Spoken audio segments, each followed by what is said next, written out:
আজকে তবে একটা কথা বলছি সরাসরি, তুই যে আমার খুব আদরের ডানা কাটা পরি।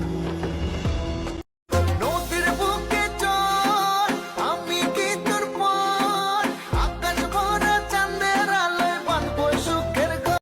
কোন কোম্পানির লিপস্টিকে টুট করেছো রাঙা, কার সাথে কয়েছ কথা গলা তোমার ভাঙা। বন্ধু তোমার মনটা ছাড়া আর কিছুই নেমু না, মনটা লইয়া তোমায় আর ফিরাই দিমু না।